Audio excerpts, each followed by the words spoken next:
Now let's look here for a moment. A paradigm and cybernetic instruments operate essentially the same. There's a thermostat in a home. That thermostat operates on what we call a cybernetic mechanism. It's a cybernetic instrument, and you set the temperature to stay at 70 degrees in your home. Now, that temperature stays at 70 degrees. Let's suppose you're sitting and you notice there's a draft around your feet and you start to feel cold. All right? The temperature, something's wrong. The temperature has dropped, and the thermostat picked it up. It dropped to 65 degrees. Now, what do you have to do? You have to do nothing. Now, you may get up and look, what's going on? Why is the temperature dropped? And you notice somebody left their front door open, cold air's blowing in. But you didn't have to do anything to change the temperature. You just closed the door. The temperature, the change in temperature is measured by the cybernetic system, the paradigm in the system. And it sends a message to the furnace, turn the fire on, raise the heat, blow the fan, get the fans going. And so the temperature starts to rise. And it goes from 65, 66, 67, 68, 69, and then bingo, hits 70, the fire automatically turns off. The goal has been reached.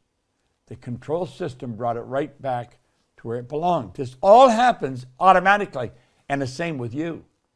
The same with you. Let's take a look at another place cybernetic system operates. It operates in airplanes. We call them automatic pilots. They're actually cybernetic systems. A flight pattern is programmed into the plane's computer system. When the plane goes off course, the cybernetic system measures the deviation from the set goal and corrects the flight pattern. All right? Now let's look. Plane's leaving Chicago and it's going to go to Paris. That plane has in the system a cybernetic mechanism. And when that plane goes off course, I'm going to tell you, the plane will change it. So there's the plane going along. It gets hit by turbulence and it gets knocked off course. The second the plane leaves the flight pattern, look at that. The cybernetic system's activated, puts the plane back on course, and it reaches its goal. Now, it goes off course many, many times. In fact, I think Price Pritchett put out one time that a rocket on its way to the moon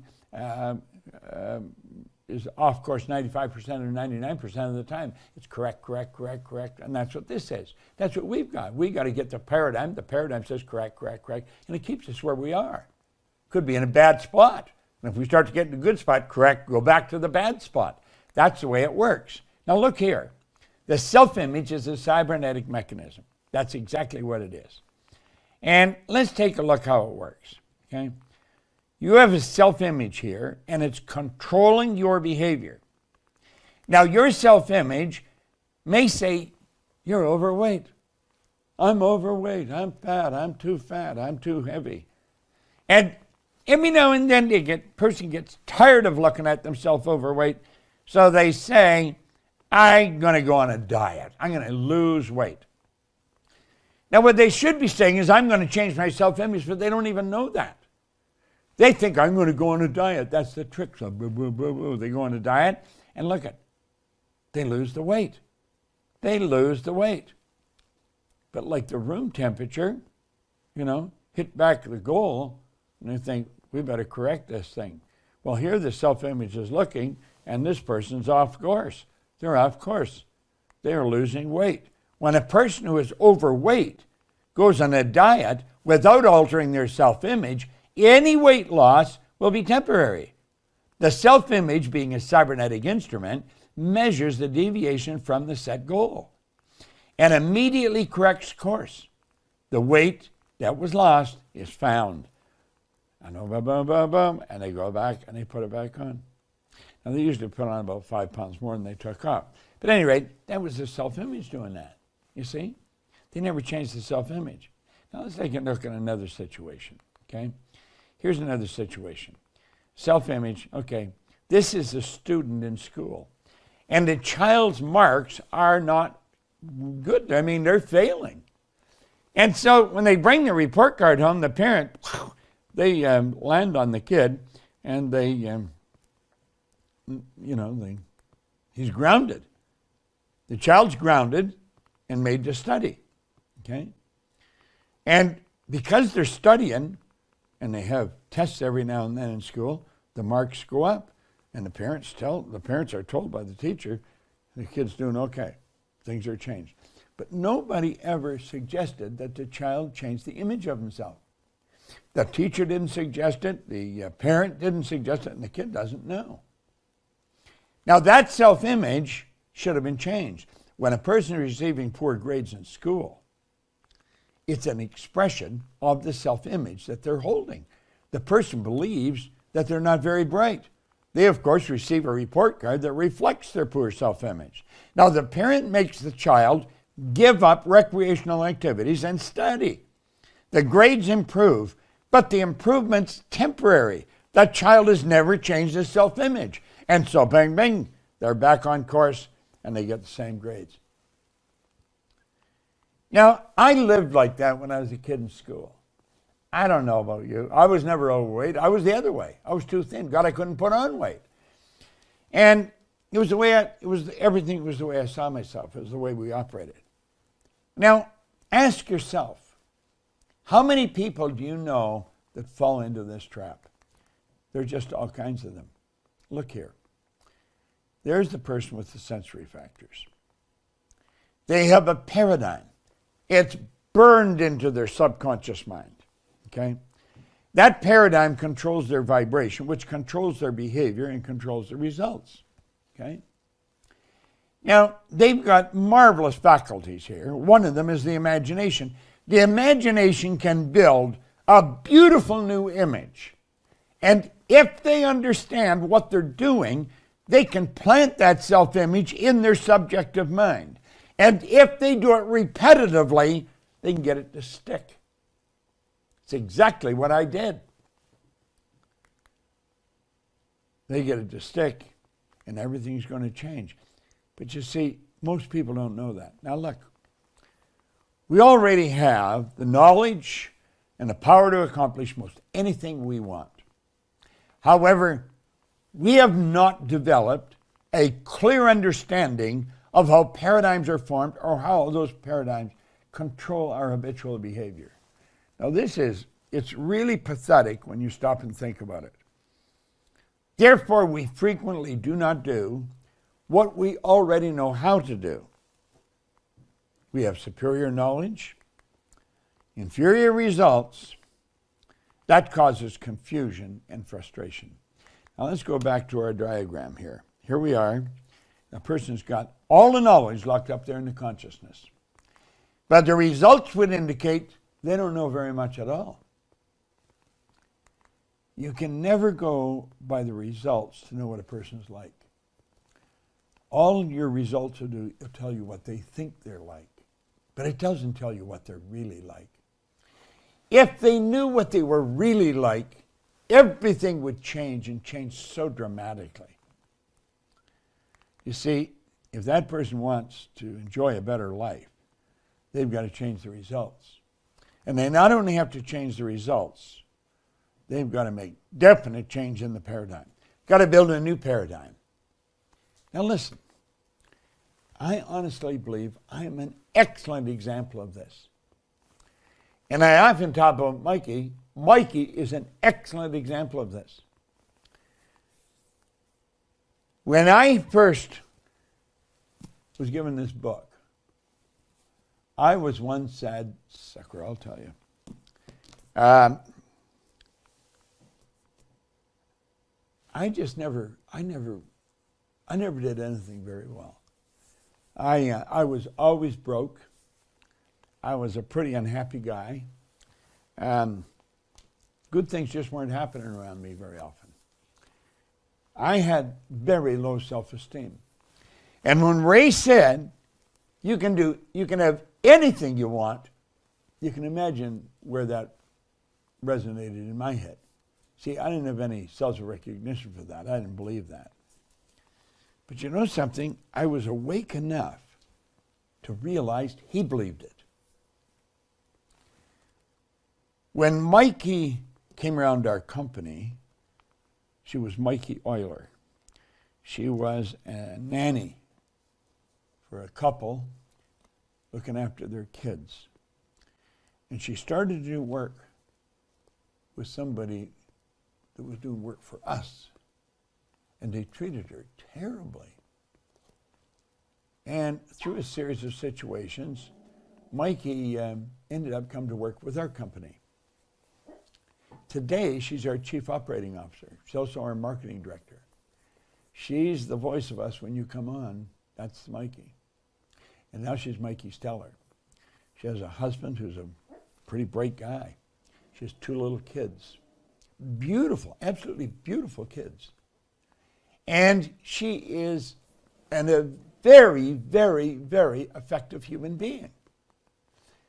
I can see myself in Mikey because I changed like she did.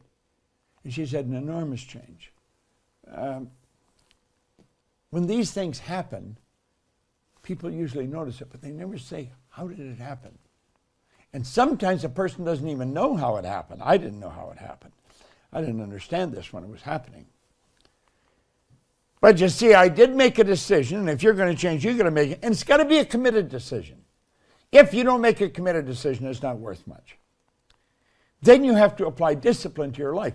Now, I never had much discipline. I was in the Navy. They talked about discipline. Their discipline was a form of punishment. I mean, they really, really worked you over if you were a bad boy, I'll tell you. Well, discipline is the ability to give yourself a command and then follow it. Okay. Here's how it happens. We've used this quote so many places because it fits so many places. He said, you never change things by fighting existing reality. To change something, you got to build a new model that makes the existing model obsolete. In other words, you're going to be the container of the model. The model is an image in your mind. And you're going to build a brand new picture of yourself that makes the old picture go away. Okay? Now, I like the way Hunt put it. Decide what you want. Decide what you're prepared to give up to get it. Set your mind to it and get on with the work. God, that is so good. Okay? Now look it. There's the mind and the subconscious and the body. There you are again, your self-image. It controls your actions, which produces the results. So let's take a look here. Here's our mind. You cannot see this too often. You got to burn it in. When I look at you, this is what I see. Conscious, subconscious, and the body. Now you have all these sensory factors, and to an enormous degree, all the information we get that changes our life comes through those senses. We let the outside world control us to an enormous degree. Now we know the conscious mind is also the intellectual mind. And let's take a look at those intellectual factors again. Okay? Because they are what you use to change what's going on in the emotional mind or the paradigm. You've got perception, the will, imagination, memory, intuition, and reason. Now, these are what you use to change the paradigm. But we know nothing about how to use them, and it's unfortunate. They're all sitting right in our conscious mind. That is what separates us from all of the rest of the animal kingdom. These higher faculties. Because we have these higher faculties, we can change the image and change our life. It's these higher faculties that tell that paradigm, get out of town. And then enables you to build a new paradigm. But you see, most people don't know how to do that. You see? You could be hearing my voice and still not know how to do it. Okay? Let's take a look. Power, thoughts. You send those thoughts out into the universe. And then we also turn them over to our subconscious mind, and we send the feeling, because that was the vibration, off into the universe. And those feelings are expressed with and through the physical body, so it causes the body to change in its vibration. It causes the actions to change. Now, most people, I'm going to ask you, Check with some people today. Ask them what attitude is. Ask them if they can describe attitude. Most people are at a loss to describe attitude. Now look here for a moment. 1, 2, 3. That produces the results. That's the attitude. The attitude is your position or bearing as indicating thoughts, feelings, and actions. It's not your thoughts, it's not your feelings, it's a composite of all three. That's what attitude is. And most people don't understand that. When they have a bad attitude, they're just going to get bad results. It's common. Okay? So let's keep going. Here's the vibration caused by the paradigm. Now, your imagination gives you the ability to build a brand new idea, create a new mindset. And you can impress that new mindset upon the subjective mind. And when you do, if you do it, and you keep doing it for about 30 days, you're going to change your life. Because it changes the vibration the second you do it, which changes the result. Okay? So let's suppose we built this image. I am so happy and grateful now that money comes to me in increasing quantities through multiple sources on a continuous basis. Now look here for a minute. Look at this. See this? You can have all you want. Oops, I got a band on that. Okay? This is more than the one I had yesterday. That's a fan, you see.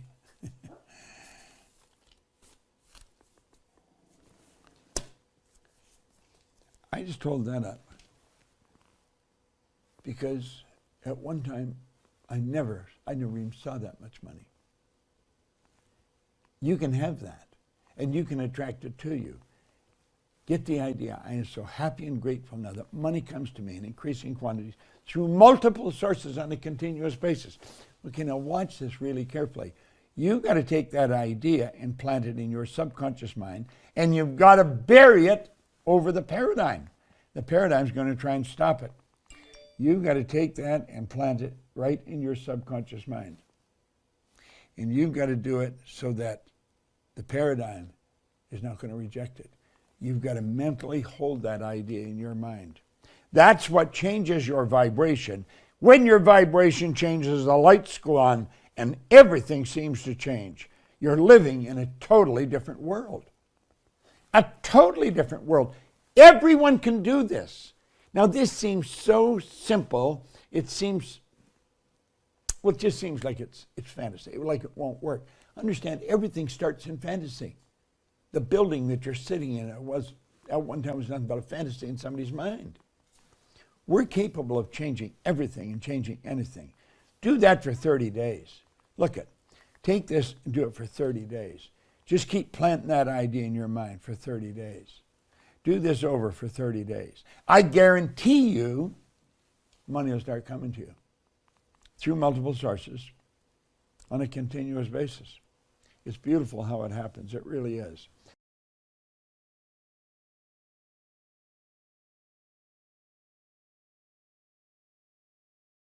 Now you've got to take conscious control over yourself. You've got to take control of what's going on in the subconscious mind. You've got to change the vibration you're in. When you do all these things, everything starts to happen. Now let's take a look at how it happens.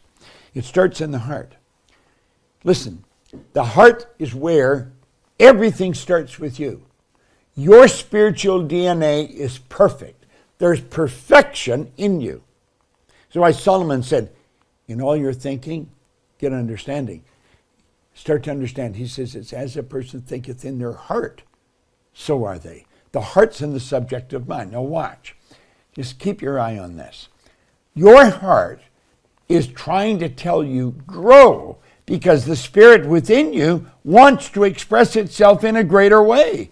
That spirit is always saying, grow. That's why we're never satisfied. See, my grandma told me when I was a little boy, you should be satisfied. Grandma was wrong. Now, she was an angel of God, but she was wrong. You should never be satisfied. See, dissatisfaction is a greater state. Dissatisfaction comes from the spiritual essence of who we are. Spirit's always for expansion and fuller expression. It's forever attempting to express itself in a greater way. So it's the want in the heart. Now look carefully. It's the want inside seeking expression outside. But it's got to go through. It's got to, the consciousness to take it. So the imagination takes that idea and builds the want. Now here's the bizarre part. You went to spirit to get it, okay, and you built it. Now you turn it back over to spirit, and through the reciprocal law of spirit, it gives it back to you in physical form. You plant the want, and it turns into desire as you feed it. And desire is the effort of the unexpressed possibility within, seeking expression without through your action. So its action causes a reaction. And that changes the conditions, the circumstance, and environment in your life. Or you could add it all together and say that changes your results. You see, I keep telling you the same thing over and over again. Now let's look at it this way. Control the flow of thought energy.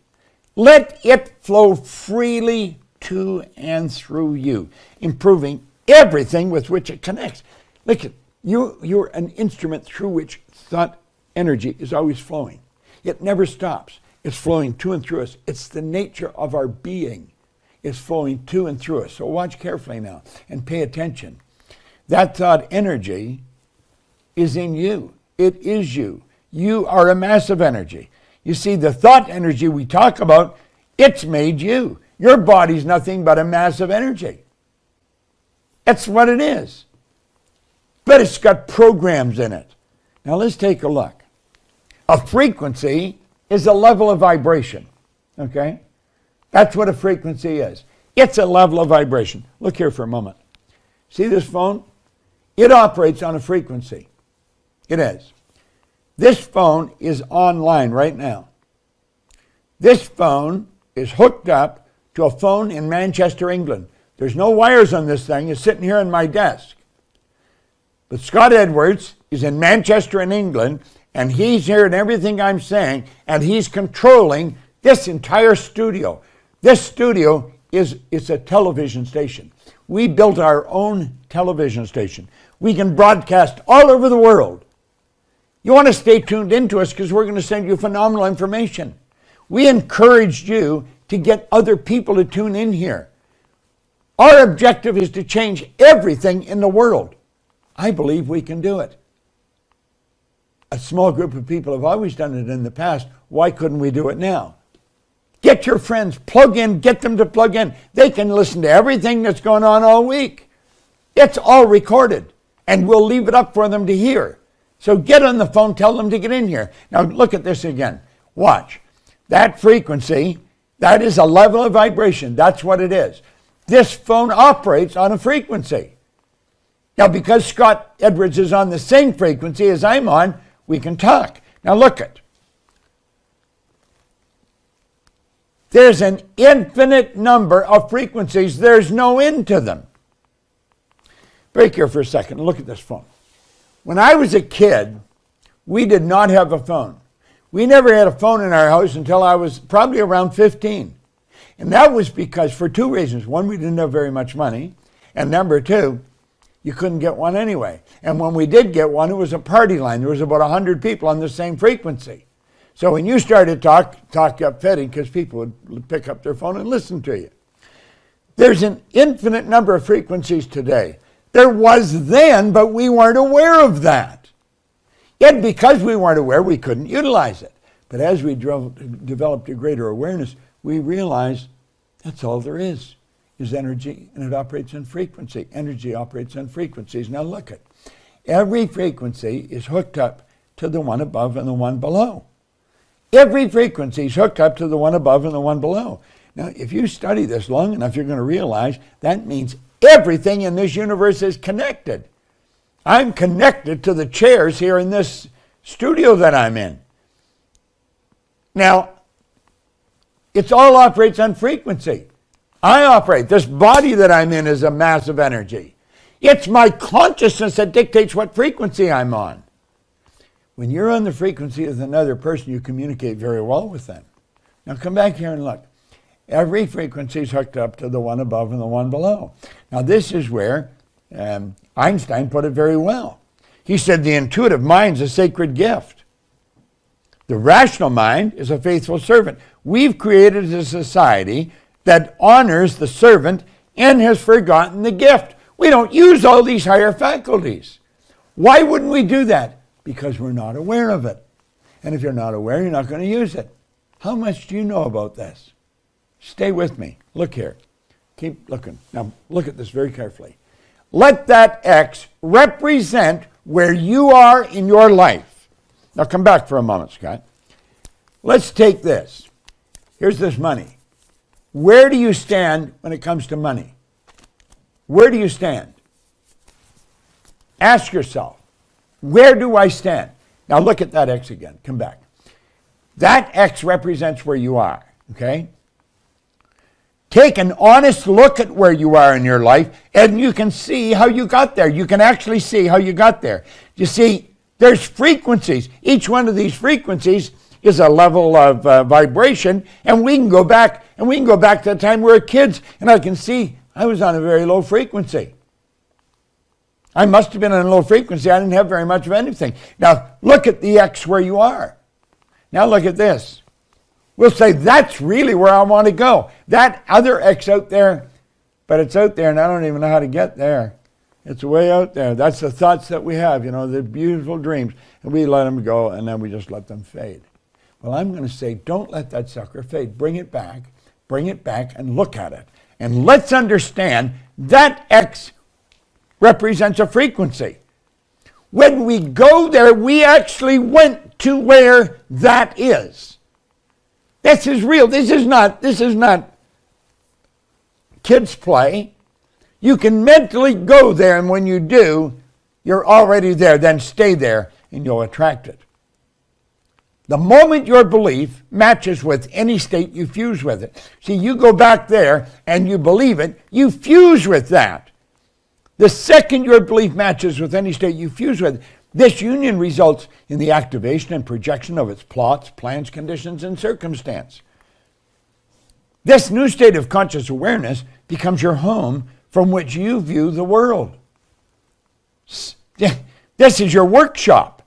If you're observant, you will see outer reality shaping itself upon the model of your imagination. This is so powerful. Now take a look again. There you are.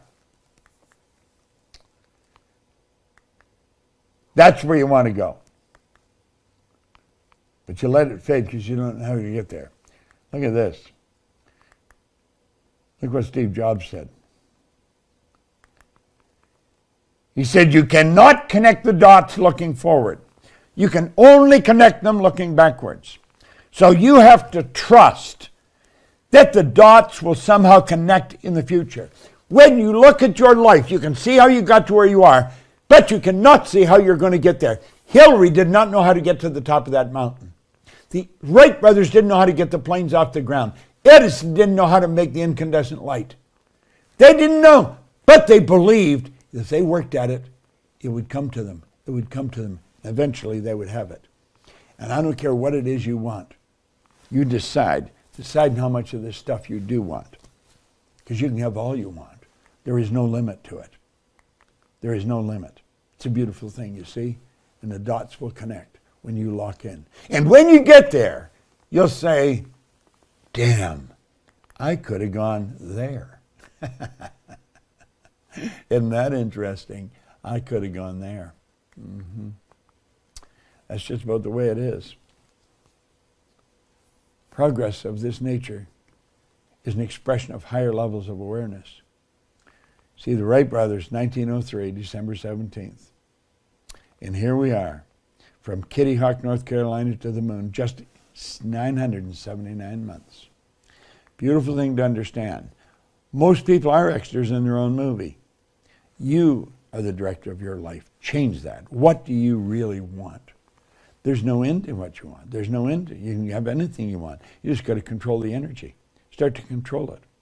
To move to a higher state or a higher frequency of thought, you have to consent. It's got to be your decision. I can't do it for you. No one can do it for you. You've got to do it. The parent can't even do it for the child. Then you have to adapt to the ideas and feelings the new frequency represents. As the suggestion of a move to your paradigm, at the suggestion of a move, your paradigm is going to put up an instant battle. It does not want you to change, and it'll continually fight you. You've got to change it. Now look here. This is in my book, Think and Grow Rich. It says, there's a difference between wishing for a thing and being ready to receive it. Nobody's ready for a thing until they believe that they can acquire it. The state of mind must be belief, not mere hope or wish. Open-mindedness is essential to belief. Closed minds will not inspire faith, courage, or belief. You got to be ready. You're ready when you believe you can do it. Now listen, trust me. Just trust me. That's what I did. I trusted Ray. I'll show you how to get there. Hope and wish doesn't do it. You got to believe. You really got to believe. And then you're on your way when you believe. Now remember, no more effort is required in order to aim high in life, to demand abundance and prosperity than is required to accept misery and poverty. Pick a target that you'll reach in the next 30 days. Saying, that's where I'm going. There's a quote that I just love because I feel the same way. Alfred Adler, he said, I am grateful to the idea that has used me. Well, I'm going to tell you, I'm grateful for the ideas that have used me. We are instruments through which ideas express themselves. That's really what we are. We got to understand that. Now let's look. We'll bring it in for a landing with the balloon here. There's the mind. You got to want something. When you really want it and get emotionally involved, it becomes a desire. Desire is the effort of the unexpressed possibility within, seeking expression without through your action. It's the results that you really want to change. That's what the Proctor Gallagher Institute is all about.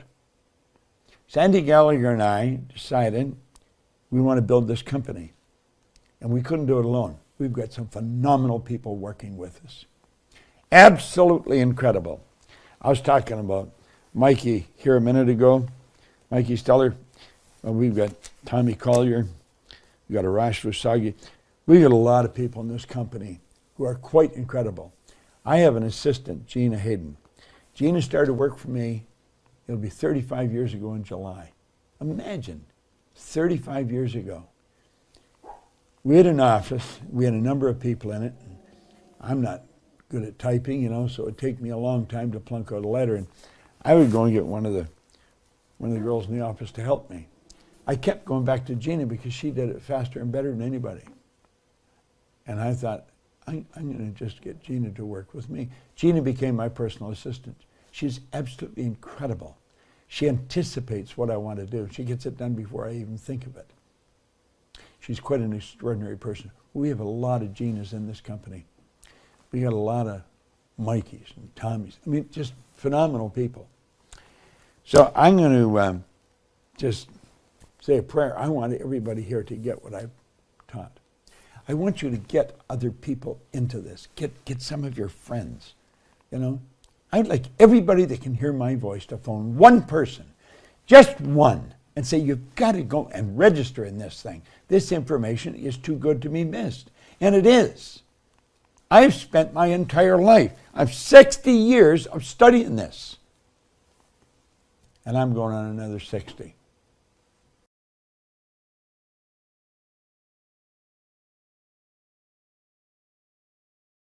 Now you've got to take conscious control over yourself. You've got to take control of what's going on in the subconscious mind. You've got to change the vibration you're in. When you do all these things, everything starts to happen. Now let's take a look at how it happens. It starts in the heart. Listen, the heart is where everything starts with you. Your spiritual DNA is perfect. There's perfection in you. So why Solomon said, in all your thinking, get understanding.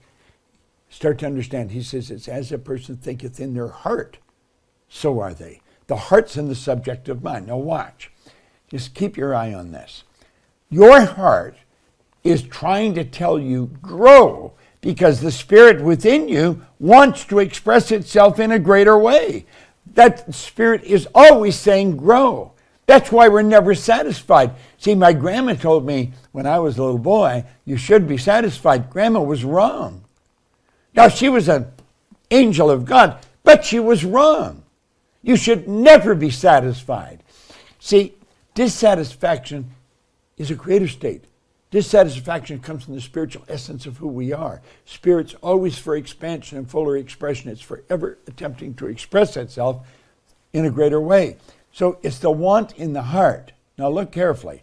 It's the want inside seeking expression outside. But it's got to go through.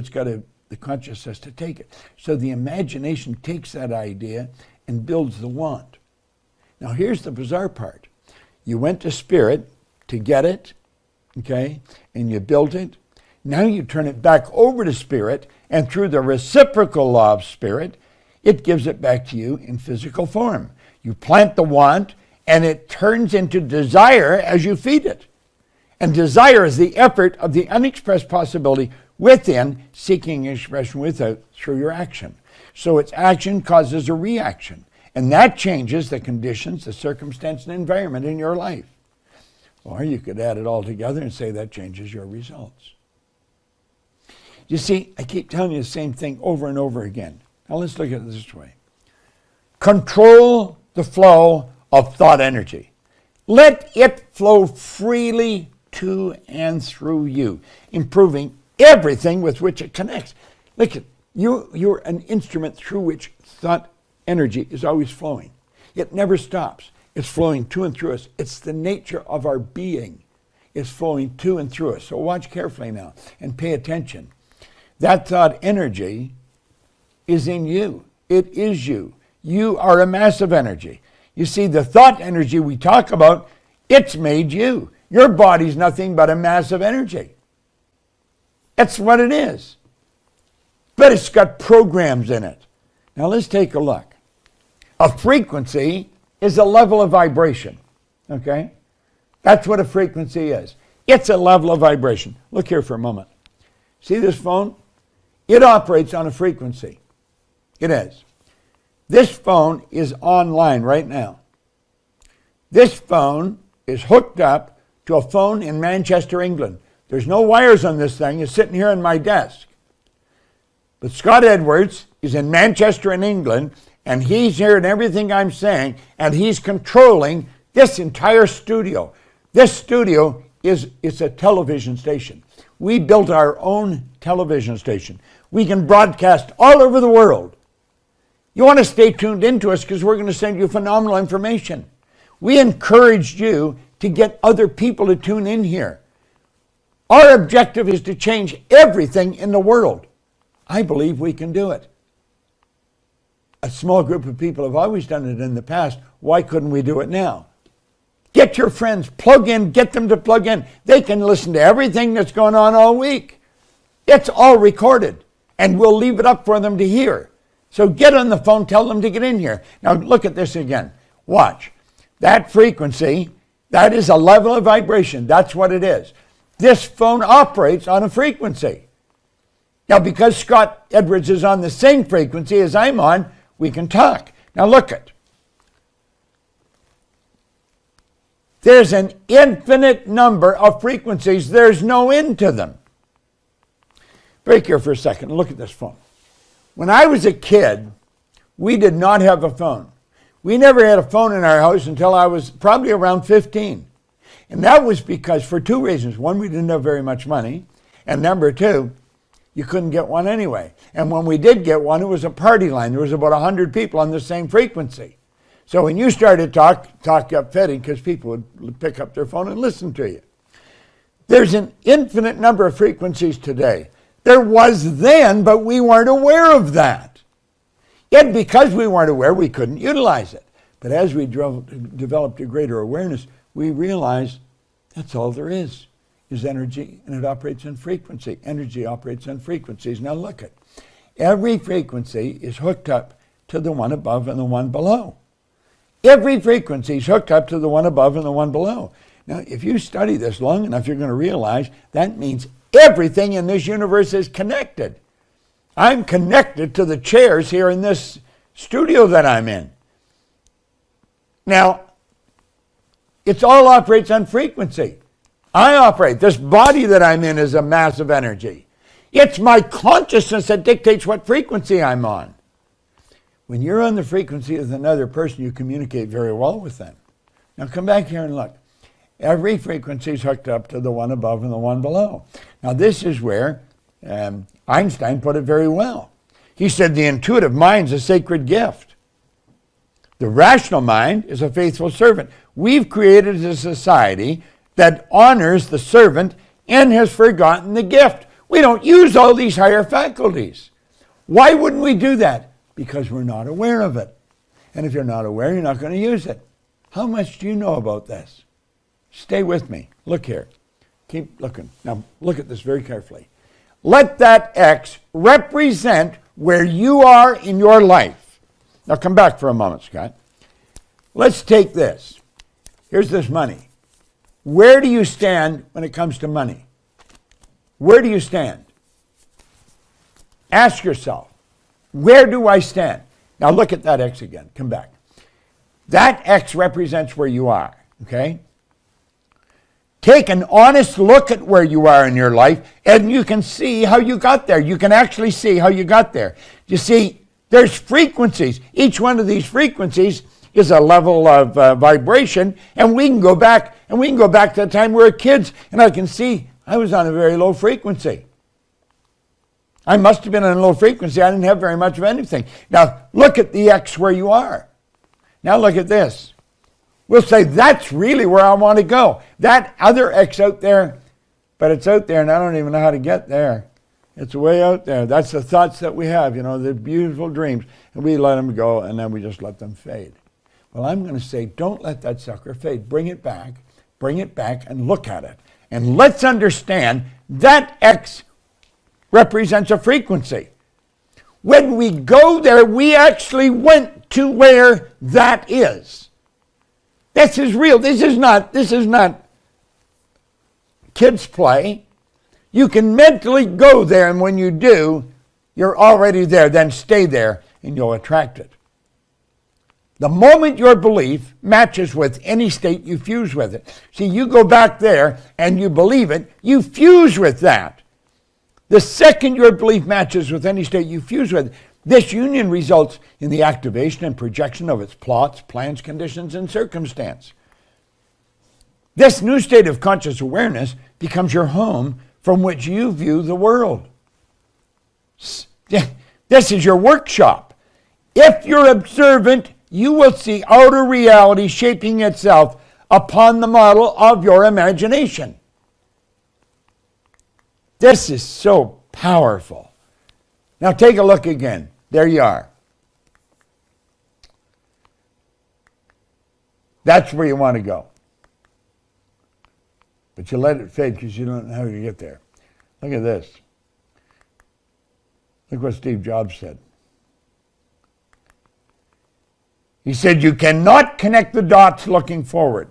You can only connect them looking backwards. So you have to trust that the dots will somehow connect in the future. When you look at your life, you can see how you got to where you are, but you cannot see how you're going to get there. Hillary did not know how to get to the top of that mountain. The Wright brothers didn't know how to get the planes off the ground. Edison didn't know how to make the incandescent light. They didn't know, but they believed if they worked at it, it would come to them. It would come to them. Eventually, they would have it. And I don't care what it is you want. You decide how much of this stuff you do want. Because you can have all you want. There is no limit to it. There is no limit. It's a beautiful thing, you see? And the dots will connect when you lock in. And when you get there, you'll say, damn, I could have gone there. Isn't that interesting? I could have gone there. Mm-hmm. That's just about the way it is. Progress of this nature is an expression of higher levels of awareness. See, the Wright brothers, 1903, December 17th. And here we are. from Kitty Hawk, North Carolina to the moon, just 979 months. Beautiful thing to understand. Most people are extras in their own movie. You are the director of your life. Change that. What do you really want? There's no end in what you want. There's no end. You can have anything you want. You just got to control the energy. Start to control it. To move to a higher state or a higher frequency of thought, you have to consent. It's got to be your decision. I can't do it for you. No one can do it for you. You've got to do it. The parent can't even do it for the child. Then you have to adapt to the ideas and feelings the new frequency represents. As the suggestion of a move to your paradigm, at the suggestion of a move, your paradigm is going to put up an instant battle. It does not want you to change, and it'll continually fight you. You've got to change it. Now look here. This is in my book, Think and Grow Rich. It says, there's a difference between wishing for a thing, being ready to receive it. Nobody's ready for a thing until they believe that they can acquire it. The state of mind must be belief, not mere hope or wish. Open-mindedness is essential to belief. Closed minds will not inspire faith, courage, or belief. You got to be ready. You're ready when you believe you can do it. Now listen, trust me. Just trust me. That's what I did. I trusted Ray. I'll show you how to get there. Hope and wish doesn't do it. You got to believe. You really got to believe. And then you're on your way when you believe. Now remember, no more effort is required in order to aim high in life, to demand abundance and prosperity than is required to accept misery and poverty. Pick a target that you'll reach in the next 30 days. Saying, that's where I'm going. There's a quote that I just love because I feel the same way. Alfred Adler, he said, I am grateful to the idea that has used me. Well, I'm going to tell you, I'm grateful for the ideas that have used me. We are instruments through which ideas express themselves. That's really what we are. We got to understand that. Now let's look. We'll bring it in for a landing with the balloon here. There's the mind. You got to want something. When you really want it and get emotionally involved, it becomes a desire. Desire is the effort of the unexpressed possibility within, seeking expression without through your action. It's the results that you really want to change. That's what the Proctor Gallagher Institute is all about. Sandy Gallagher and I decided we want to build this company. And we couldn't do it alone. We've got some phenomenal people working with us. Absolutely incredible. I was talking about Mikey here a minute ago. Mikey Steller. We've got Tommy Collier. We've got Arash Vasagi. We've got a lot of people in this company who are quite incredible. I have an assistant, Gina Hayden. Gina started work for me, it'll be 35 years ago in July. Imagine, 35 years ago. We had an office, we had a number of people in it. I'm not good at typing, so it'd take me a long time to plunk out a letter. And I would go and get one of the girls in the office to help me. I kept going back to Gina because she did it faster and better than anybody. And I thought, I'm going to just get Gina to work with me. Gina became my personal assistant. She's absolutely incredible. She anticipates what I want to do. She gets it done before I even think of it. She's quite an extraordinary person. We have a lot of Ginas in this company. We got a lot of Mikeys and Tommies. I mean, just phenomenal people. So I'm going to just say a prayer. I want everybody here to get what I've taught. I want you to get other people into this. Get some of your friends, I'd like everybody that can hear my voice to phone one person, just one, and say, you've got to go and register in this thing. This information is too good to be missed. And it is. I've spent my entire life. I've 60 years of studying this. And I'm going on another 60.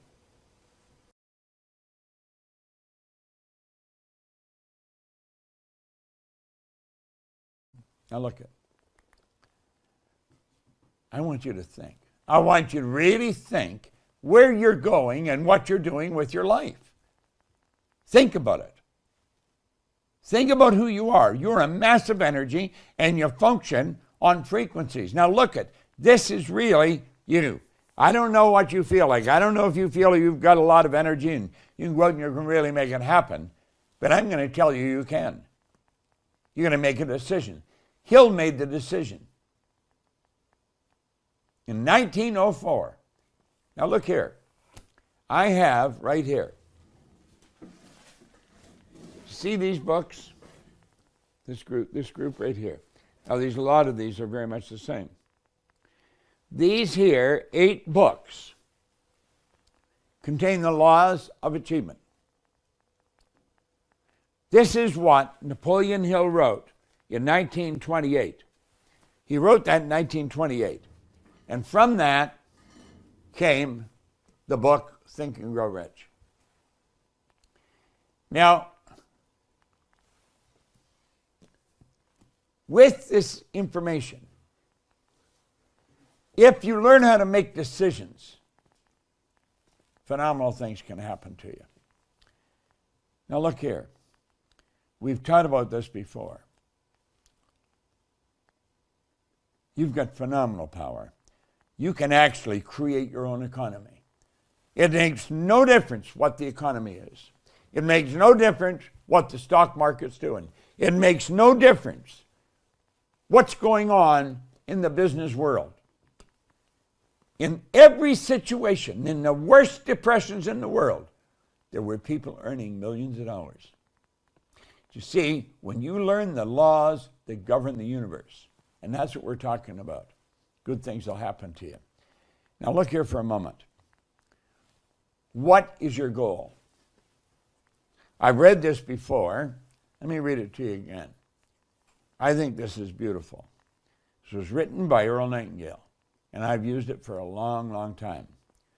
This great dream, this surging, dynamic thing, invisible to all the world, except to the person who holds it, is responsible for every great advance of humankind.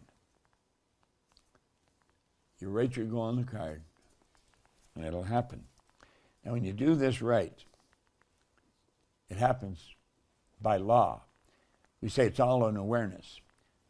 There is a marvelous inner world that's in you, that exists within us. And the revelation of such a world enables you and I, it enables us to do, to attain, to achieve anything we desire within the bounds or limits of nature. That's inside us. I don't know how long ago I became aware of that. It was many, many years ago. Keep in mind, I've been studying this now for 60 years. I was a pretty young guy, and I just watched everything happen. It was happening like magic once I got going. Once I learned how to make decisions on opportunities, everything in my life changed. Now look here for a moment. Let that represent you. The conscious and the subconscious mind. And the body. The body is the instrument of the mind. When you build a picture in your conscious mind, and you effectively plant it in your subconscious mind, everything in your life begins to change. And it changes just like magic. You move into a different vibration. And as you move into a different vibration, everything happens magical. You begin to attract to you things that you never dreamed of in the past. When I take a look at my life today, and I think of where it was, and now where it is, it's just like, I don't know, it's like God reached out and said, it's your turn, Bob. Now, I know that didn't happen. And I know I wasn't lucky. But throw this up full screen, Scott. Let's take another look at it. Let that represent you. That's you. You've got your goal in your conscious mind. You've got your goal in your subconscious. You have fallen in love with this idea. You have moved into a different vibration. And because you're in that vibration, you begin to attract things to you. Now look here for a moment. Every frequency is connected to the one above and the one below. That means that when you're in a particular vibration, you are attracting everything that's on that frequency. Every one of those frequencies hooked up to the one above and the one below. There's no line of demarcation where one stops and the other starts. Now let's say that's you. And let's say this is me. Now, if we're on the same frequency, we can communicate. And isn't that what this thing does? Isn't that what that does? In fact, we can go FaceTime and we can look at each other while we're communicating. Why? Because we're on the same frequency. Now get this. It doesn't matter where you are, where the other person is. You could be in, Berlin. And I could be in Miami. It wouldn't make any difference. You could be in Singapore and I could be in New York. Blow that up against God. As long as we're on the same frequency, and that's what your number is in this phone. That's a frequency. And when I hit send, we're connected. Now this is a big deal. And most people don't even understand it. You're on the same frequency. Time and space has got nothing to do with it. Time and space is an illusion. We seem to have a basic understanding of this when we're using our phones. However, when it comes to life, we seem to get lost. Now look at. Let these lines represent levels of vibration. I want you to pay real close attention here. Levels of vibration are referred to as frequencies. We think on frequencies. So let's say this is the frequency that you and I are thinking on. If that's the frequency we're thinking on, that's going to determine the results that we're going to get. We're going to get results that are in harmony with those thoughts. Okay? And then we say, that's where I want to go. I'm going to go there. I'm going to do that. We see something we want to do, and we say, I'm going to do that as soon as I get the money. See, we hook all our decisions up to some condition or circumstance. What we should say, I'm going to do that, and I'm going to do it now, regardless. But we don't do that. We don't do that. We say, I'm going to do that when the kids are out of school. I'm going to do that as soon as I finish whatever. I'm going to do that. I'm going to do that. And pretty soon, until we get the money. And then, pretty soon, the decision fades. And we never get it done. And then, shortly after that, the goal fades. And it's gone. Now, what's happening here? I'll show you exactly what's happening. We're thinking here on this frequency. The good we desire is up here on this frequency. Your mind and thoughts must operate on the same frequency as your goal. So do you see, while you're staying here and trying to get that goal, it won't work. It won't work. It's like listening to an AM radio and trying to get an FM music. You're not going to get it. We've got to understand that we can flip onto different frequencies. We have higher faculties, and we've got the ability to choose. We've got the ability to flip onto a higher frequency. We can go up there, and we can stay up there.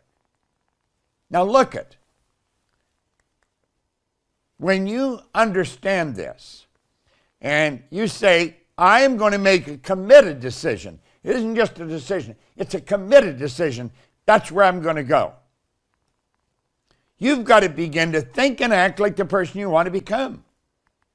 Now back it up for a moment. See, we're thinking down here on the lower line, and as soon as we make a committed decision, we think and act like the person we want to become.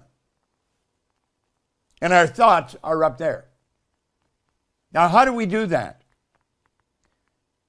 We want is the only prerequisite for making a decision. Want is the only prerequisite. And when you make that decision, you flip onto that frequency. You begin to attract to you everything that's required for the manifestation of the goal. It's an absolutely phenomenal thing when you think about it. You see, this is why successful people make decisions so fast. I remember reading in a book one time, a long time ago, it's here in my library somewhere. It was published by Playboy. It was a small paperback. And it was called The Young Millionaires. Now, Colonel Saunders was in it, to give you an idea. You had to have at least $1 million to get in it, probably many millions. And I read it, and it was so good. And in the afterword of the book, I read something I felt really good. It said, every one of these people, when they were making a decision, everything they had writing was on the decision, and it never entered their mind that they wouldn't be successful. This is why successful people make decisions so fast. Don't blow it up. Look at it. This is why Dr. Werner von Braun told President Kennedy that all he needed to do was make a decision, was the will to do it. He answered him in 10 seconds. The will to do it, that's all you need. Now we're going to present something to you that's a huge decision. And you're going to see that it really makes things happen. Okay? And you get involved in this concept, and you're going to find that as you get working and building the concepts in your mind, you move into a new vibration. Now look, the vast majority of people never, ever learn how to make a decision. Now that's rather sad. Remember I said, the only prerequisite for making a decision is, do you want to? Let me go there for a moment. Hold on a second. Let me just pull that up. Let me get there. I want to look at this again.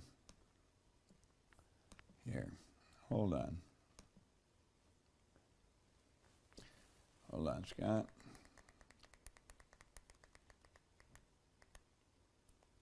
Okay. Throw this up full screen. Now look here.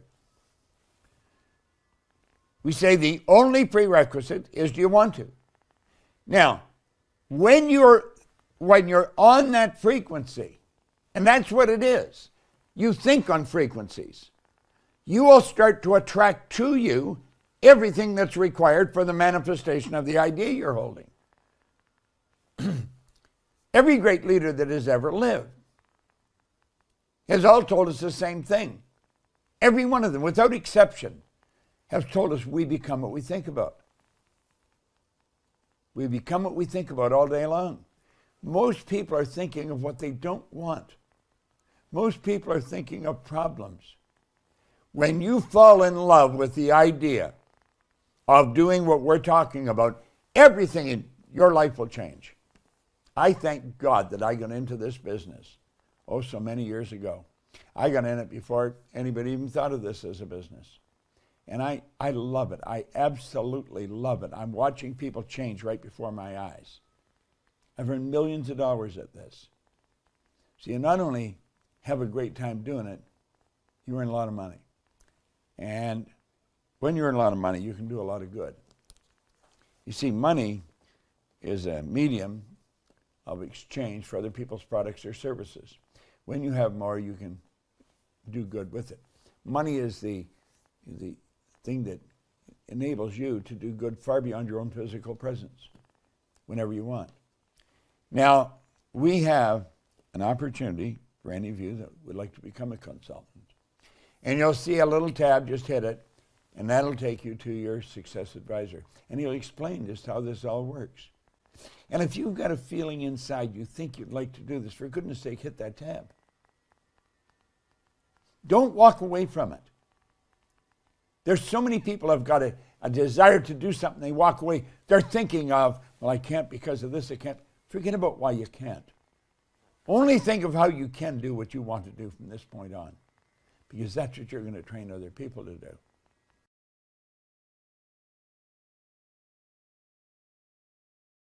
Hello, everyone, and welcome to day 5 of Bob Proctor's 5-day formula for financial freedom. We are thrilled to have you with us, and today is a very special day as it is Q&A day. So in the Facebook group, and you have to be in the Facebook group to ask your questions because that's where I'm pulling them from, Tommy put up a post yesterday that said, if you have a question for Bob, put it here. That's what I have up on my phone right now. But if you have a question from this point forward, go ahead and put it in the comment section of this live video thread. So I'll be pulling questions from the thread I already have and then this live comment feed. We're going to get through as many as we can over the next hour, and it's going to be a great call. So, Bob, are you all ready to jump in? Bob is all ready. Am I ready to roll, Mikey? All right. All right, this first question, out of all your learning and teaching and your experience, if there was one thing you could say, only one nugget that you would say to someone to change their life, what would it be? Spend your days doing what you absolutely love doing. That's really important. That's what Earl Nightingale told me. He said, really think of what you love doing, and then dedicate your life to it. And that's exactly what I've done. He told me that in 1966. I've been doing that ever since. I love what I'm doing. I love this business. I love studying. I love learning more about it. I love helping other people understand it. That's really the rich reward. When I see friends and relatives, they get this and they start to understand. They're in control. See, we're in control of our life. Most people are not doing what they really want to do. They don't make a decision to do the thing they want to do. They're influenced by the opinions of others. You know, as you start really living your life on your terms. Let me read you something I was reading here for the past hour. Each day, set yourself the task of deliberately withdrawing your attention from the objective world and focusing it subjectively. In other words, concentrate on those thoughts or moods which you deliberately determine.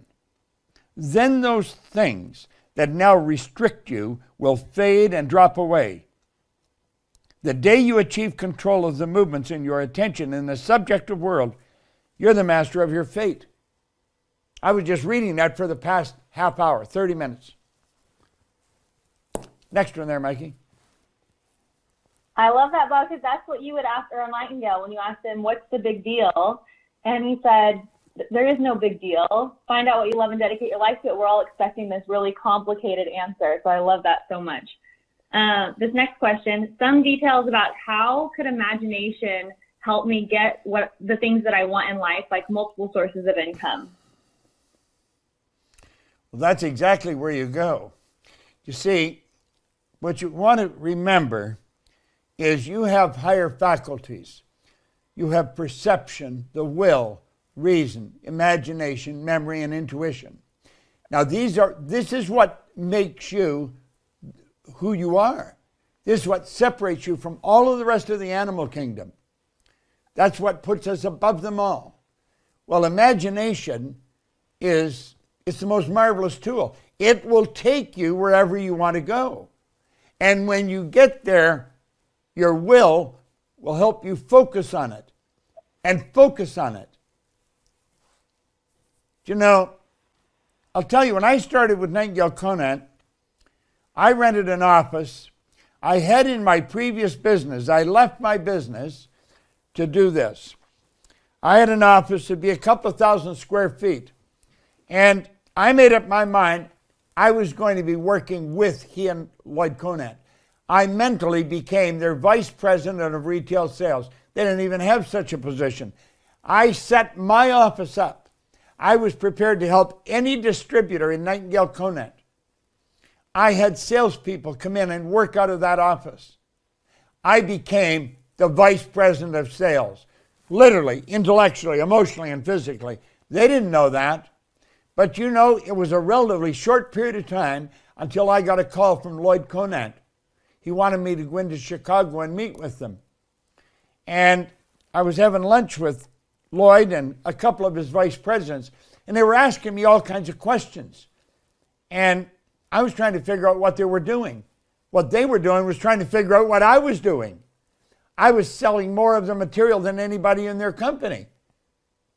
Here's a little guy in Toronto, and they were trying to figure out what I was doing.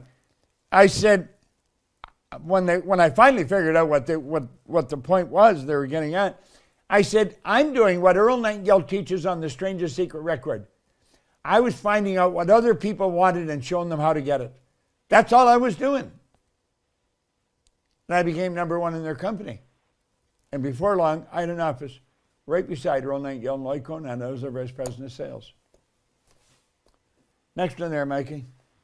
Imagination, the question on imagination. Hold on. The question was on imagination. It's everything. It's the most important part of your personality because it will take you wherever you want to go. And understand, it's not fantasy. It's not just some fairy tale. Imagination will raise your thinking onto a higher frequency. And where it takes you, it's real. And if you hold it in your mind, soon you'll hold it in your hand. Absolutely. Bob, this next question, what advice to someone like myself who has had small manifestations but is yet to have the big one they are shooting for? Keep going. Keep going. Don't stop. Just know that it's going to happen. You cannot hold an idea in your mind without it happening. You just cannot do that. Put the screen up for a minute, Scott. Here, look at this. Here's a drawing. Val Vanderwall taught me this. I had been studying for years, and I had all this knowledge, but I couldn't get it to fit. I had studied Dr. Joseph Murphy's book, The Power of the Subconscious Mind, one of the best books in the world on the subconscious mind. But Val sat down and he told me, he said, I'm going to show you a picture of the mind. And he said, let that represent the mind. And then he said, let this represent the body. Then he took the mind and he divided it into two parts. Now he said, this is the conscious mind and this is the subconscious mind. Now let me tell you something. Andrew Carnegie was Napoleon Hill's mentor. He said, any idea that is held in the mind, here, that's emphasized, that's either feared or revered, will begin at once to clothe itself in the most convenient and appropriate form available. Because you see, the idea you start to get, this is your emotional mind here, and you start to get emotionally involved in it, that causes you to move into action and produces the result. This is an absolute law. The subconscious mind is the universal intelligence. The subconscious mind, this is actually the way it is. Look at.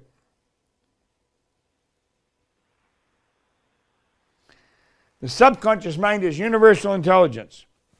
When you place an idea in the subconscious mind, it's affecting the farthest star, everything in the universe. Now, if you've never studied, that probably sounds absurd, but it's not. It's the God's truth. There's a part of you that's hooked up to everything. You're a spiritual being, where spirit is omnipresent. Spirit is all-knowing. Spirit's all omnipresent. Now think about this.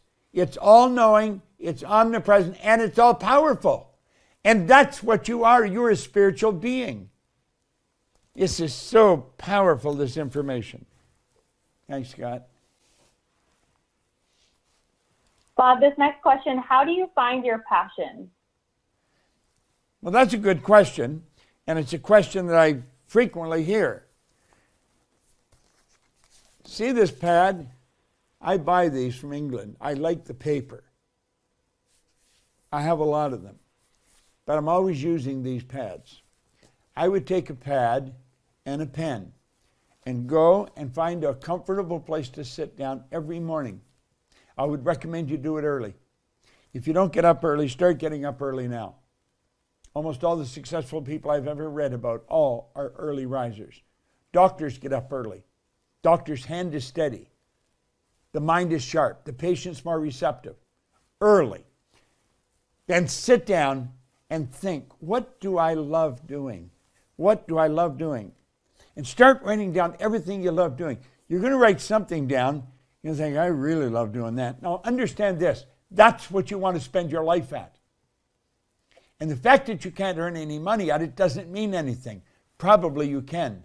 I met a doctor in Phoenix here about a couple of years ago now, I guess. But I knew him not well. He was in a seminar, and he said to me, he said he was thinking of leaving the medical profession. And I said, why? Well, he said, the medical profession, going to leave the practice. He said, the medical profession's all messed up. And he said, you got to put in more time to earn less money. And I said, I do understand that. And but I said, why did you become a doctor? Well, he said, I love it. I said, listen, if you're doing what you love and you don't earn any money, it's okay. The fact that you're earning some money, that's a plus. We should spend our days doing what we love. See, our problem is we think we earn money by working. You don't earn money by working. You earn money by providing service. I have a client that sets people up online. He sells this. He sets them up on Amazon and on, what's the other one? Walmart. He actually sets them up in a business. And it starts earning money. And they don't have to do anything because he sets it all up. He charges you to do it. It's a phenomenal business he's got. You see, you provide service to earn money.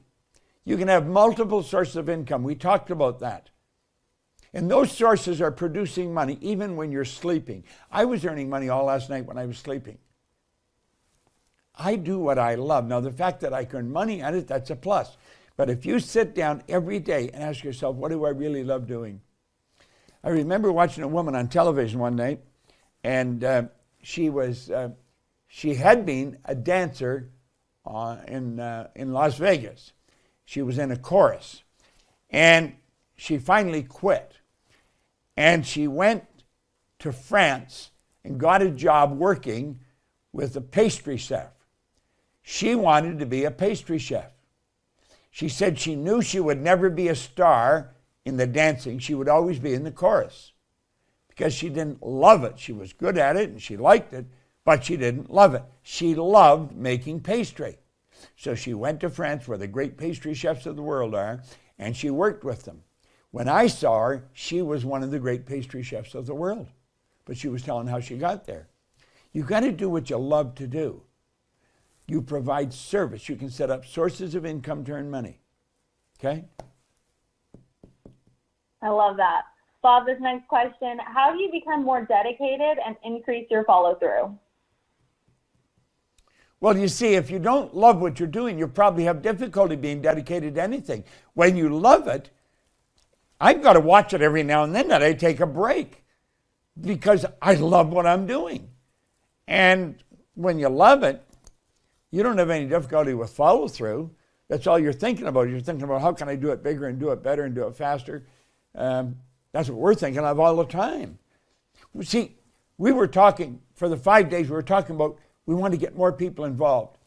Well, you know, I think probably we're one of the best in the world at what we do. I don't think we are. I know we are. And we have 77 or 78,000 people that are tuned into this 5-day program. Now, I believe we can have 100,000, but we've got about 78,000 people. Now, we broadcast all over the world. We want everyone to wake up and realize they can live the way they want to live. Life is so short, and then bang, it's all over. And I'm going to tell you, listen, I'm 86 years old. When you become 86, you start to realize just how short life is. God, just boom. I was thinking of the house we're living in. I've been living in this house for 38 years. I thought, my God, it seemed like yesterday we moved into it. Time goes so fast. You know, here, the sand timer, the future, the past. You don't know how much of this you've got left. This is gone. The only thing you can do about it is right now. See, If you don't take control of your life right now, odds are pretty good you're not going to do it. It's so important that we live the way we want. You will follow through. You'll be dedicated when you love it. Now, I'm well aware that there's the group that I belong to is a very small, select group. It's like maybe 4 or 5%. The vast majority of people are not doing what they love. I think I'd quit and start. Start to do exactly what you love doing. Starting now. You're capable of doing that. Okay? Bob, when you write 10 things you're grateful for every morning, is the list different or the same every day? The one I write is pretty much the same every day. And then every once in a while, maybe every 2 or 3 weeks, I add something and I drop something off. It's not that I'm not grateful for it. I just don't want to spend all day writing on what I'm grateful for. But they're usually the same things that you're very grateful for. You know, I'm grateful for what I'm doing. I'm grateful for my family. I'm grateful for Sandy Gallagher, who's my business partner. I mean, if I hadn't met Sandy, we met her and she came into our company in 2006, 15 years ago. It seems like yesterday. She changed the whole company. Changed the whole company. It was just amazing what she did. Now, I'd been working at it for forever, but we weren't controlling the money. You don't control the money, you're not going to grow, because the money is the medium of exchange for other people's products and service. She was a securities attorney prior to joining us, and she's a master at it, and she made the difference. Okay, we got a phenomenal staff. I have an assistant, Gina Hayden, that I don't even know how I'd replace her. She anticipates what I'm going to do, and I asked her to do something, she'll say, I did it. And that's the way it is. Now, she's been with me going on, it'll be 35 years this summer. It's just amazing. We've just got phenomenal people. Mikey that you're talking to, and Tommy, and great people. Keep going, Mikey.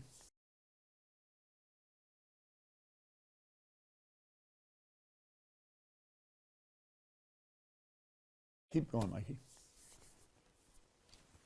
Bob, I've seen this question a couple times this week, and it's in the comment chat right now. Everyone wants to know what book and passage is on your desk in your book holder right now. Oh, in the book holder? Yeah. Well, it's the same one that's been here all week. It's the creative process in the individual by Troward. I'll start to read it to you. It's an old saying that order is heaven's first law. And like many other old sayings, it contains a much deeper philosophy than appears immediately on the surface. Getting things into a better order is the great secret of progress. We're now able to fly through the air, not because the laws of nature have altered, but because we have learned to arrange things in the right order to produce that result. The things themselves have existed from the beginning of the world. But what was wanting was the introduction of the personal factor, that's the human being, which by an intelligent perception of the possibilities contained in the laws of nature, shouldn't we be able to bring into working reality ideas which previous generations would have laughed at as the absurd fantasies of an unbalanced life? And that's the way it goes. There's two pages of this. Now I just keep reading it. Now the message here is very simple. The way to fly an airplane had always been here. It took the Wright brothers to get things in the proper order. Then they flew. It's like putting a puzzle together. You got to get things in the right order. That's what I do in this company and have been doing since 1961. I'm working getting things in the right order. We want to help more people in more places. You know, our company donates a lot of money to the Unstoppable Foundation that's run by Cynthia Kersey. We build schools. We build a school in Africa every other week. The kids are getting nutritious food, clean water, and they're getting educated. And it's got to a point where we've built now a college. We've been at it for years. That's because we had some money to do it with. That's why money's so important that you earn it. And as you earn a lot of money, because you can do a lot of good. Money is the medium that enables you to extend the good you do far beyond your own presence. It's so important. And this, you've got to find a better way to do everything you're doing. Order is heaven's first law. You've got to get things in the right order. Listen, when you wash your car, you feel better. You think it drives better. Order. You brought order to your car. It's the same with everything in your life. I read that every day, and I'm always trying to bring more order to everything that I'm doing. Go ahead, Mikey, next one. All right, I'm going to combine a couple of questions here because I see several questions on the topic of fear. These two specifically are coming at it from different angles. The first is, I have this idea that could lead me to my goal stuck in my head, but I'm not taking action because I am afraid I could fail or that it's impossible to achieve. And then the other one along the same line is, Bob, have you ever been afraid to go after a goal, and how did you overcome that fear? Yeah, I've been afraid lots of times, but I would never let it stop me. You overcome the fear by facing it. Face the thing you fear, and fear will leave you. Fear is caused by ignorance. And if you don't release it, it's going to get you. It's going to stall you. It's going to take control of you. Understand the opposite of fear is faith. Now you've got to ask, what causes the fear? Doubt and worry cause fear. Doubt and worry. Put that drawing up again. Show you something. Hold on a minute.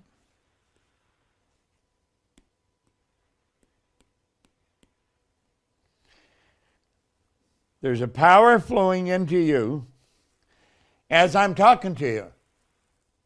It has no form. It just is.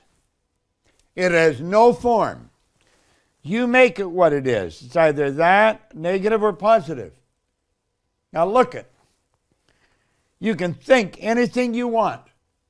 You can think anything you want. And when you think, you build pictures in your consciousness. Now let's suppose you look at your results and you're a little short of money to pay your rent or something. That wasn't very well done, was it? Let me fix that.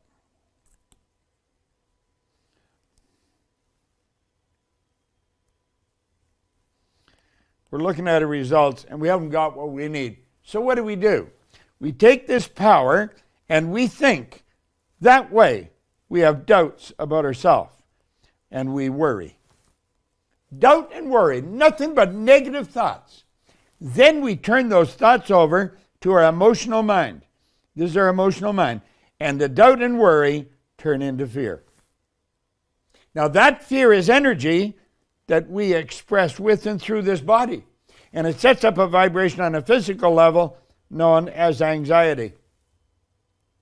The anxiety is not expressed, the anxiety is suppressed. You suppress it. The anxiety turns into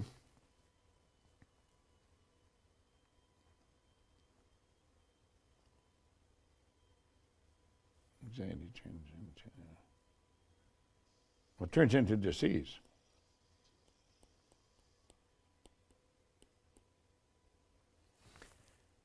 That's how we make ourselves sick. Now, if you go over on the other side, the opposite of doubt and worry is understanding.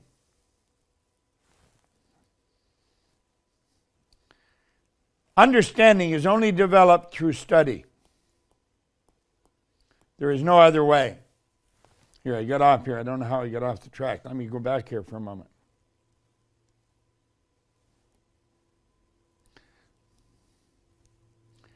The anxiety is suppressed. We don't express anxiety, we suppress it. The suppression turns into depression. The depression turns into disease. The disease turns into disintegration or death. We don't die, we kill ourselves. We just do it in such a negative way. Now, the opposite of doubt and worry is understanding. That's where Solomon, he said, in all you're getting, get understanding. What do we want to understand? We want to understand these laws. That's the law of opposites, one of the laws of the universe. The law is God's modus operandi, God's modus way of doing things. All right? You got to study, you got to gain an understanding of the laws, gain an understanding how your mind functions, the relationship of the mind to the body. The study, the understanding turns into faith. The faith is manifest on the physical as well-being. The well-being is not suppressed, it's expressed. And it doesn't depression, it turns into acceleration. Why? Because you're at ease. There's no dis-ease, you're at ease. And that turns into creativity. Do you see, it's all part of the law. This is what we teach. We teach people how to really take control of their life. Our consultants, we train the consultants, and we train them to go out and coach people, become real, meaningful coaches. You know, most coaches will get on the phone and they'll say, okay, Harry, what did you do last week? Okay, what are you going to do next week, Harry? How many sales calls are you going to make? Or what are you going to do with that department in your company? And they're going through all that crap. Listen, Harry already knows how to do everything. That's not his problem. His problem is he's not doing what he knows how to do. He's got all the knowledge in the conscious mind, but he's not acting on it. He's paralyzed. He's stuck. Our coaches teach people about themselves. Help them understand what's going on inside, how to change that. When you change what's going on inside, it changes the outside. Our consultants are some of the most creative and productive people in the world. And we train you to do that. If you become a consultant, I'm going to tell you, you're off on a good trip. What's the next question there, Mikey? This next question, Bob, is can you be a successful PGI consultant while building another business? If you like what you're doing but love this stuff, should you do both? You can do both. Eventually, you're going to end up doing one. Whatever you love will eventually take over. That's where you're going to spend your life. Listen, I was earning over $1 million a year when I saw an ad by Nightingale Conant where they were looking for consultants or distributors in those days.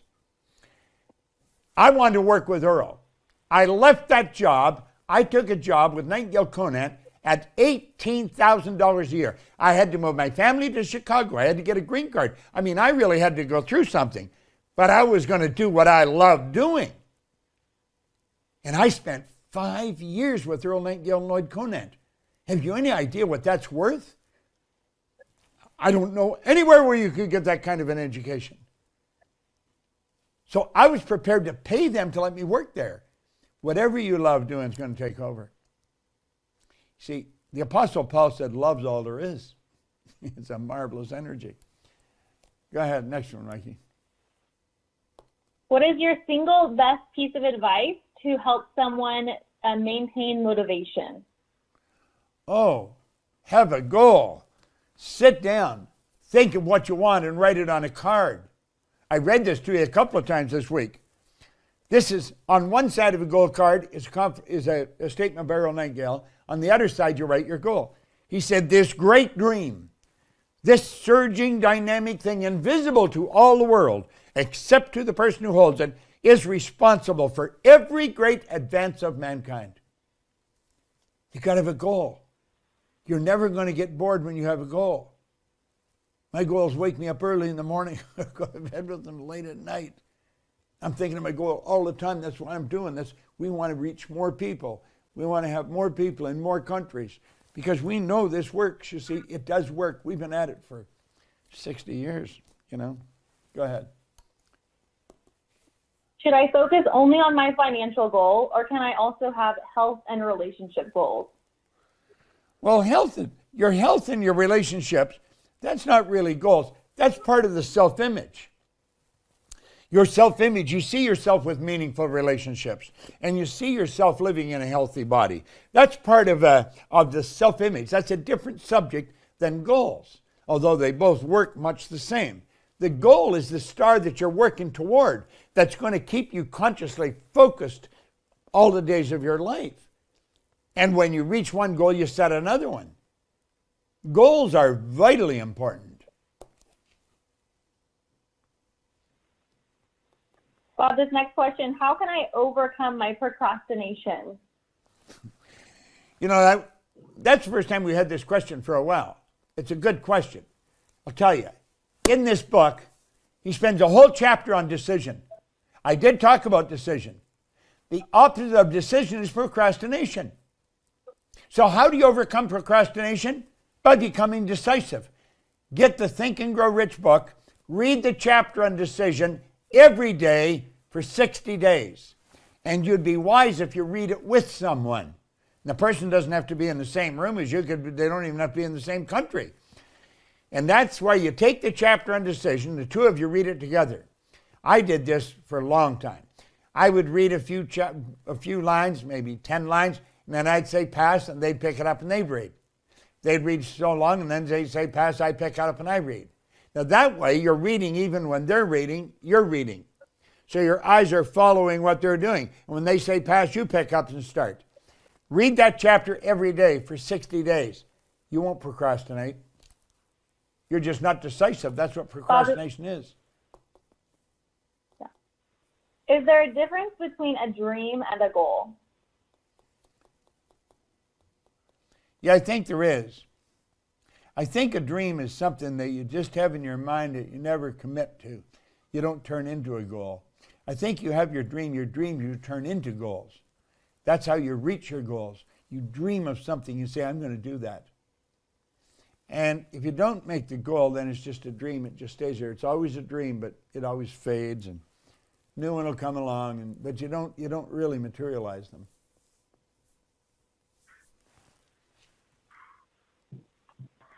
What can you do to keep your discipline at the highest level every day? Well, it goes right back to what you love doing again. You see, it's not hard to be disciplined. Think of it this way. If you love another person, stop and think when you first fell in love with them.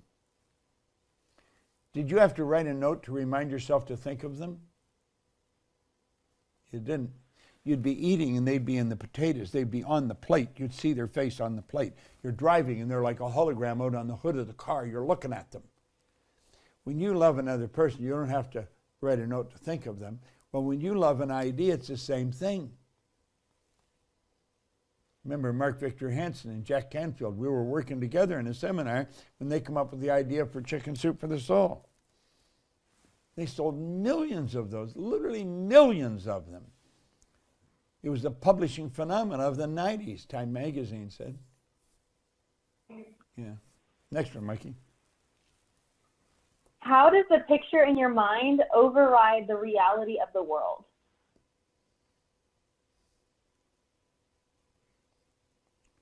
Well,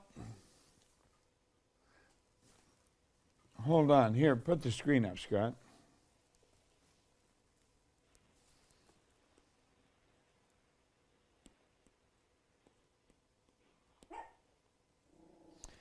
Okay, let that I represent the reality of the world.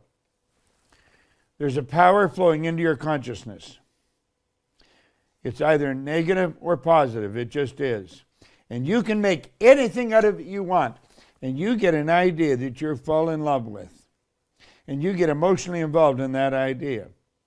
Well, the idea here that you've chosen that you're emotionally involved with controls the vibration you're in. The vibration you're in controls the way you act. But the vibration also controls what you attract into your life. So this is what you're in love with. The reality of the world, you're not paying attention to it. You see, when you get involved in this, it doesn't matter what the stock market's doing. It doesn't matter what's going on outside. It's what's going on inside. Do you know that, let's take when the economy is at its very worst, during the Depression, the Great Depression of the 30s. I was born into that. There was people earning millions of dollars. Not many, but there was some. They didn't pay any attention that there was a depression. Earl Nightingale tells about a guy that could get a job any company he wanted. The companies had big signs on them, no help wanted. Do you know what that means? We need help. When a company hangs up a sign, no help wanted, that means we need help. Because if a company's not growing, it's dying. And this guy would study a company, or an industry, then he would study a particular company.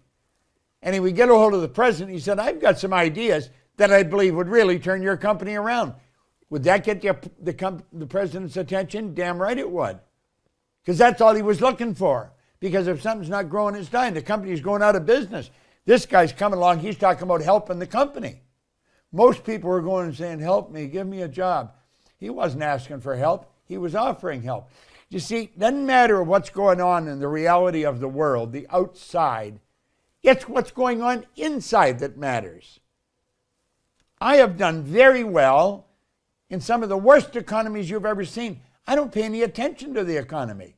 I really do not pay any attention to it. I have no idea what the hell the economy is doing. I only know what I'm doing, and that keeps me really busy. Okay? Thanks, guys.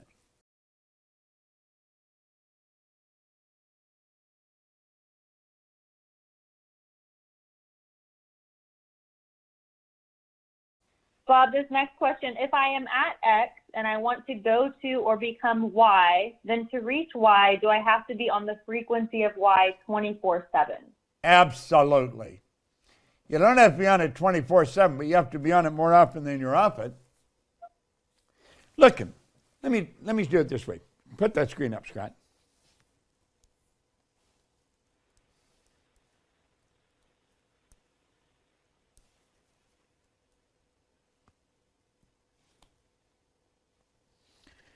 Look here. Let these lines represent levels of vibration. Different frequencies. Your phone operates on different frequencies. Well, the good that you desire, let's say it's on this frequency right here. And you're down here, you're operating on this frequency. Mentally, you can go here. You can go on this frequency up here, and you can stay there. Now, that takes some discipline. It's not easy to do in the beginning, but you can do it. You hold the picture in your mind of what you want. What you're doing is you're raising your level of conscious awareness. You're moving on to a higher frequency. That's the same as this is an AM frequency, that's an FM frequency. There's two different levels. Now, you've got to get the picture up here. You've got to go up there, and you've got to keep yourself up there. And you do that by thinking about it, constantly thinking about it. Have your goal card. Every time you touch it, it throws a switch in your mind. And you start thinking of yourself being where you want to be.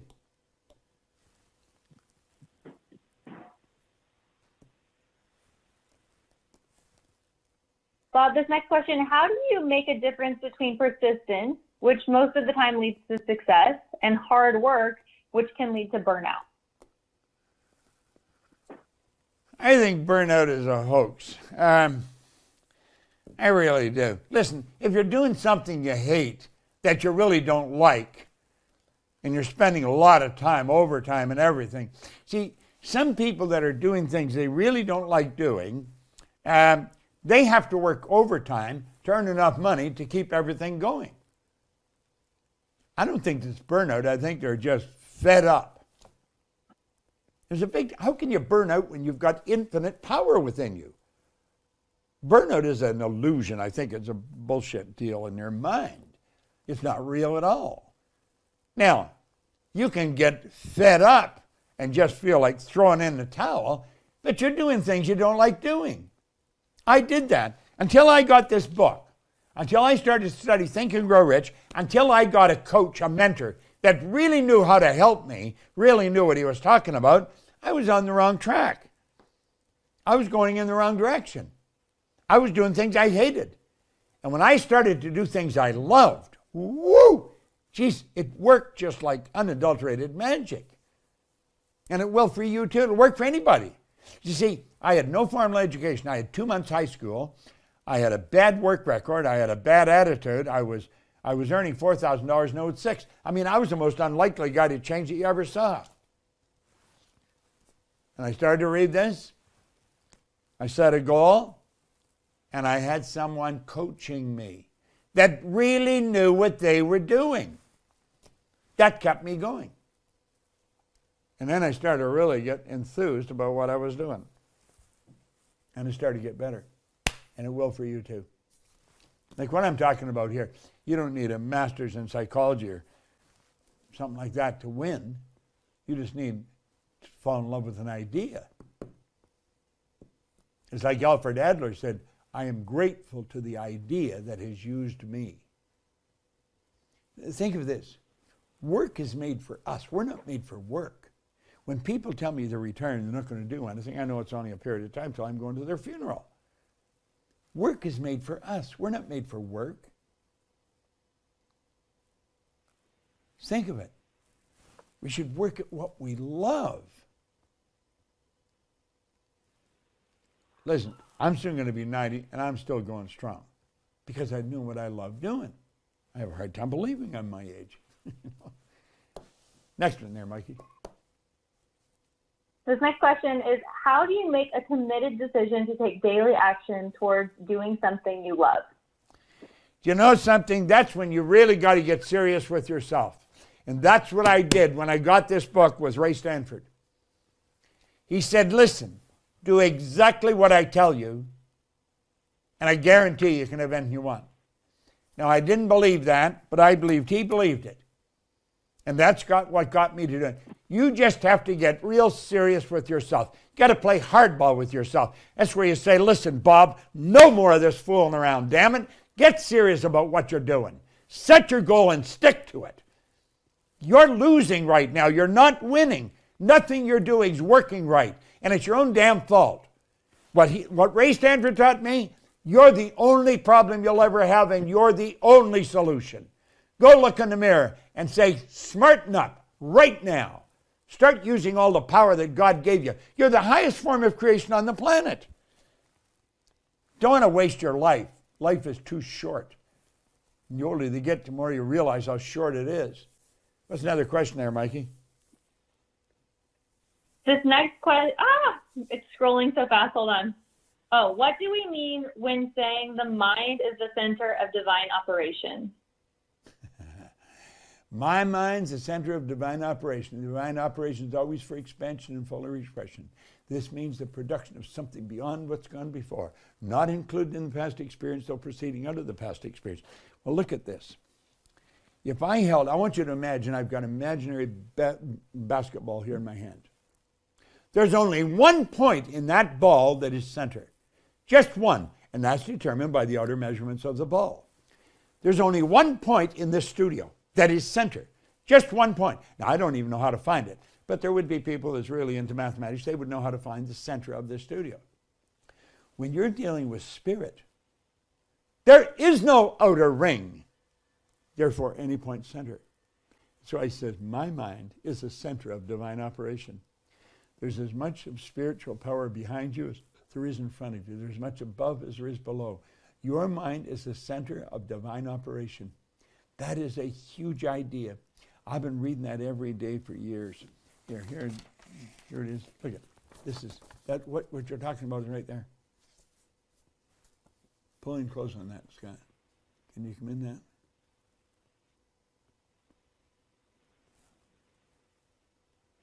There you go. I got notes all around it. I read that every morning. I read it every morning.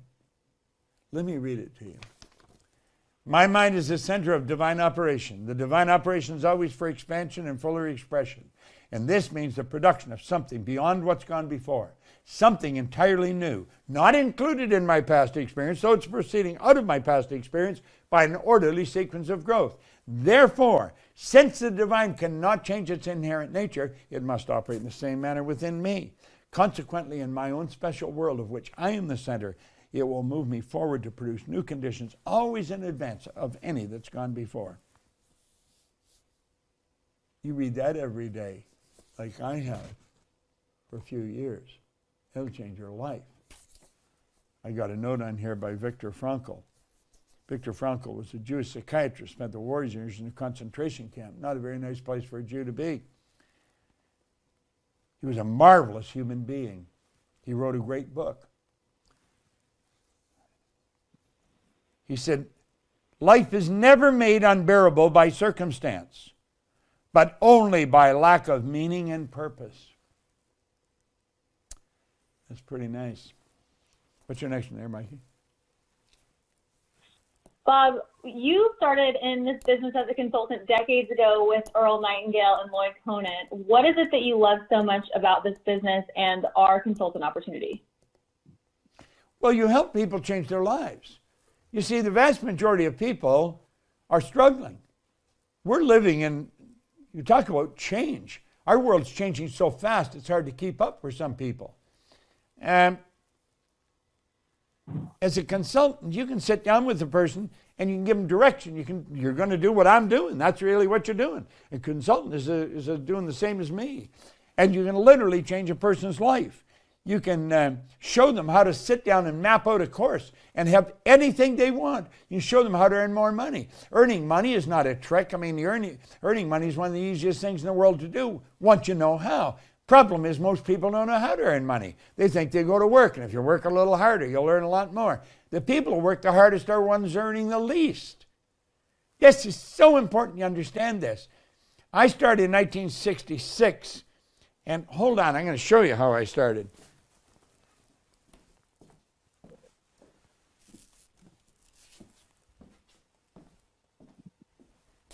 You're going to get a kick out of this.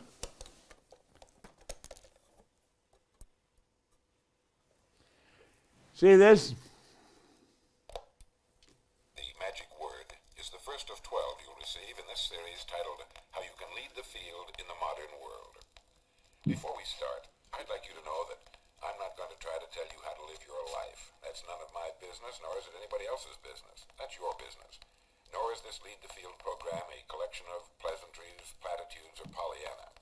It is a summation of more than 20 years of research on one subject, and that is, why do some people do so well in life, while so many more do not? And the first thing let's talk about is the magic word. The experts call it the most important word as far as the results we get from life are concerned in this or any other language. And that word is attitude. Look at, see these little discs? That's how I started this. And I used a battery-operated record player. I'd drive around with this. This is what we were selling. This is how we were helping people. These records took me, understanding this, from earning $4,000 a year to multi-millions. Now listen, I didn't even know what I had done. I think I mentioned this one day near the beginning of the week. I was in England, and I would just throw the money all over the place. I'd go down to the Playboy Club. There was a Playboy Club on Park Lane in London, right beside the London Hilton. And I'd go down there, play roulette, and I didn't even care if I lost, and I usually won, probably because I didn't care if I lost. And one day, I was in England, and I was down around Piccadilly Circus. It was right down in West London. And I got thinking, how did my life change so dramatically? Because it seemed like yesterday I was worried and broke and, you know, and all of a sudden everything had changed. And I couldn't figure out why it changed so fast. I had been raised to believe if you're going to earn a lot of money, you got to be really smart. I knew I wasn't very smart, and I was earning a lot of money. And I was also raised to believe if you're going to get a good job, you have to have a good formal education. I had 2 months high school. I didn't have a good job. I owned the whole company. And I started to think, gosh, most of this stuff that I've been taught isn't even true. And I started to study more. I made in my mind I was going to find out why I changed. It took me 9.5 years. Now I mentioned Val Vanderwall. He's the one that taught me that drawing of the mind and the body. And that's when everything started to come together for me. 9.5 years. And I made up my mind then I was going to spend the rest of my life helping people understand this. I was going to spend the rest of my life teaching this. And the people that join us as consultants, I'm going to tell you, they love it. Well, you saw those 2 women. They were both nurses, both of them. And they've only been in, well, Kim's been in it about 3 years now. Kathleen, the other lady, she's only been in it probably around 2 years now. She made $1 million in this her first year. Now you say, how do you earn so much money? You're providing so much service. See, money is a reward received for service rendered. You provide more service, you earn more money. If you want to earn more money, just provide more service. Doesn't mean that you even work. You can figure out a way to provide service. Take some of the thinking stars, or the singing stars. They're earning multi-millions. They record, and the radio plays the recording. whoever's listening to it is being entertained, and they're getting paid for that. They're providing service. They're entertaining people with their singing. Well, that's what money is. Money is a reward received for service rendered. I don't know anybody that provides more service than we do. I really don't. We're helping people bring order into their life. It's like you said, you know, order is heaven's first law. Well, you bring order into a person's life, you change their life, change everything. You know, if you're just thinking of doing this, make a decision right now. Start making your decisions fast. I don't care what you're doing. Quit fooling around with decision.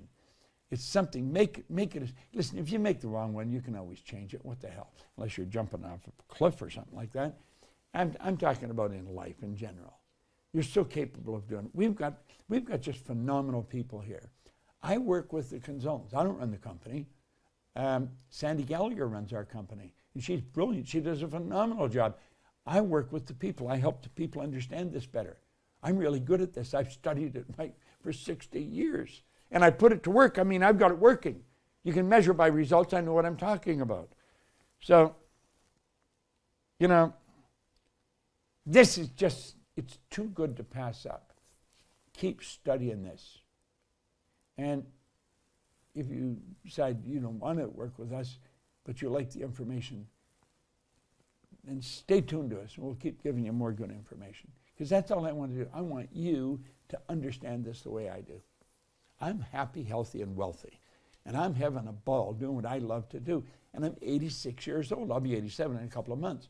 You know, not a lot of people my age, some of them are in old homes and they're going around with a cane or a walker or something like that.